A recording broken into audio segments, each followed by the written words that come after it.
I was a college sophomore the first time I heard about privilege, and it didn't go so well. I was humiliated. I was in a class where a faculty member was talking about Black urban families, and she described characteristics like headed by women, high unemployment rate, underemployment rates, high rates of teenage pregnancy. I don't remember all the characteristics today. What I remember was feeling strangely familiar and confused. How could she be describing the characteristics of Black urban families and me feeling like they applied to my family? I didn't quite know how to ask a question. I was a first-generation college student, and I was really nervous, but I raised my hand and took a breath, and I said to her, are there some things that are about urban and not Black? Because I'm trying to figure out how it is that what you're describing fits my white family. She eyeballed me for a minute, and she pointed at me and said, don't you ever compare yourself to a Black family. It doesn't matter how poor you are or how underemployed you are. You have privilege because you're white. Well, I was horrified. I could feel my face flush, and I looked down at my book just staring straight ahead. Someplace between, can I crawl under the desk here, or do I just hit her and leave? You want to talk about poor? So I breathed, and I sat there for a moment, and I was really confused. I had no idea what that was about. I had no idea that day of what Peggy McIntosh calls the invisible package of unearned benefits, white privilege. The invisible package of unearned benefits.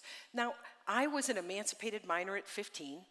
I didn't have health insurance. I didn't have dental insurance. If I had to go to the dentist, I had to work at a $25 a month gig in order to get a tooth fixed. In fact, at that point in my life, I didn't have a home address or a home, and I was worried when school ended and I had to clean out my dorm room what I would do with my things, because colleges didn't let you keep your stuff there all summer. They rented those rooms out. And she said I was privileged. I mean, I couldn't get my hands around any of that at that moment in time. But come back to the invisible, unearned package of benefits. At some level, the professor was right. I couldn't get my hands around it at that point. I wouldn't live into that for a long time. And this is the place where the conversation for people who look like me and with people who look like me can get a little difficult. We have to be able to breathe through our defensiveness about the fact that that's not talking about me, that's not talking about me. But I promise you, if we can do this and unpack that privilege, we can make more space for a more humane and just world. So if skin privilege is unearned, it often manifests itself in unconscious ways. Let me give you a couple examples. My daughter in junior high was going to go out for the dance team, so I had to go to the parents' orientation. And I walked into the back room, and there was this huge table of stuff that she was going to have to purchase if she made the dance team.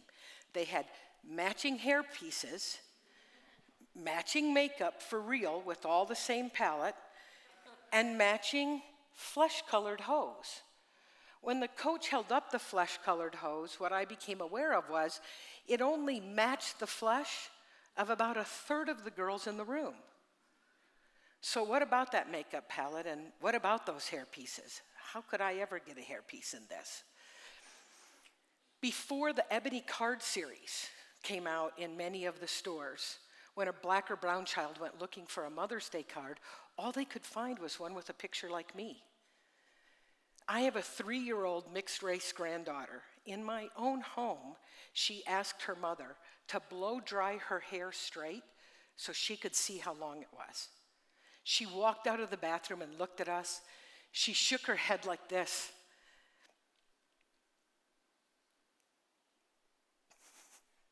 And said, "Look, Nana, I look like a princess." What messages had she absorbed as a 3-year-old that convinced her if her hair was long and blowing in the wind, it was princess hair? but her beautiful, curly, natural hair didn't count as princess hair, right?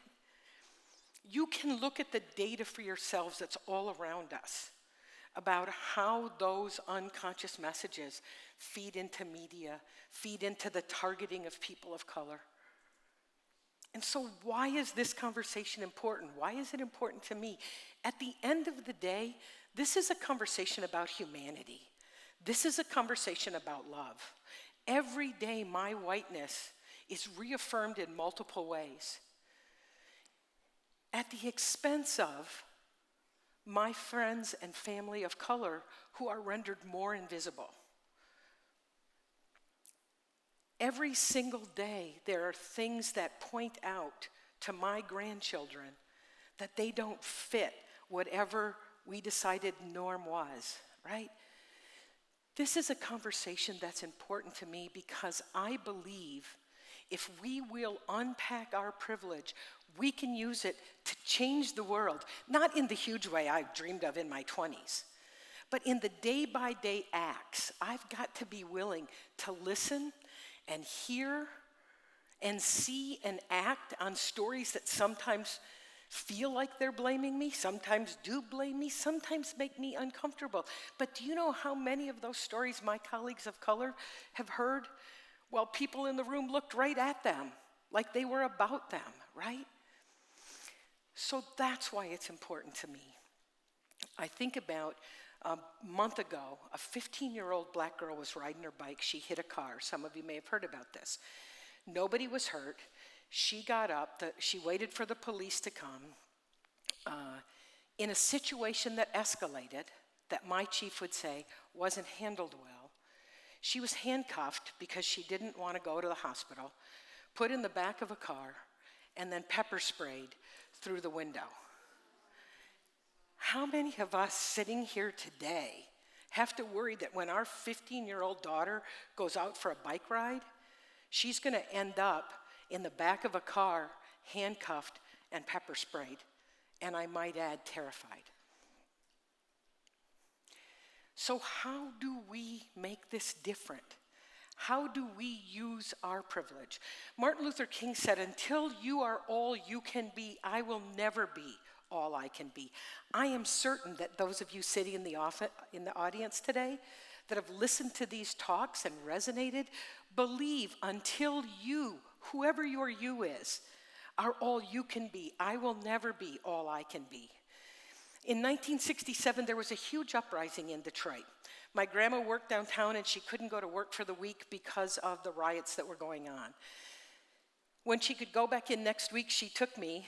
There were buildings that were burned. There were all kinds of, there was a man sleeping in the window of a building. And I said to her, look, Ma, look at that guy sleeping in the window. My grandma pulled me over and she said, pulled the car over and she said to me, look, you're more fortunate. You may be better than, and you may be more fortunate. You have food to eat, a place to sleep, and people who care about you. That makes you more fortunate, not better than. I had no idea what she was saying to me as a 9-year-old. And I kind of looked at her and thought, okay. What I understand she was saying to me is, I might be more privileged, but that doesn't make me better than. Today, when we hear about the Black Lives Matter movement, it polarizes people. People want to yell, white lives matter. I was on campus at a Black Lives Matter die-in when students started yelling down the hall, white lives matter. Let me say this, the Black Lives Matter movement wasn't anti-white. It was born out of the desperation and pain of too many lost boys and men, of too much invisibility, too much inequity. Black Lives Matter isn't saying white lives don't, it's saying black lives don't matter enough. Let's face it, my son, when he gets in the car and goes out of the house, I don't have to worry all the time, except like we all do about driving. When my daughter goes shopping in the store, no clerk is going to follow her around. And people really, mostly, I don't have to worry that they're going to be afraid of me because of how I look. But my son-in-law every time he goes out to the car, every time he steps out of the door, I worry. I know his mama worries. I know now my wife worries. My daughter worries. I have been with him in the last decade on numerous occasions that he has been targeted for nothing more than being black. We were in our house one day. They were living with me. We jumped in the car, forgot our wallets. He got out to go back in the house and get his wallet, ran back and got in the car, and as we went to pull out, we realized there was a police car blocking the driveway. And the police was coming out to Gentry's side of the car, and they asked him for his, first they said, "What are you doing in the house?" And he said, "I live here." And then the officer asked for his driver's license. And at that point, I leaned up and said, "Is there a problem? This is my house and this is my son-in-law." And he got back in his car and drove away. And I could take the rest of the time today to give you those kinds of examples. But here's what's important to me. I have a 7, 5, 3, and 1.5-year-old grandchildren that he's the daddy. I have a niece and a nephew in this audience today. That kind of scrutiny and that kind of risk is something they face every day of their lives. And I know as sure as I stand here, we can make that different. We can change the world if we can understand our privilege, unpack that, and engage across communities. Because if we want a more humane and just world, and I gotta tell you, right now we're in pretty tough shape around that stuff. We can't throw up our arms and walk away. It's not gonna benefit our children or any of the children who come after our children. It's not gonna benefit our aunts and uncles and our parents. It's on us.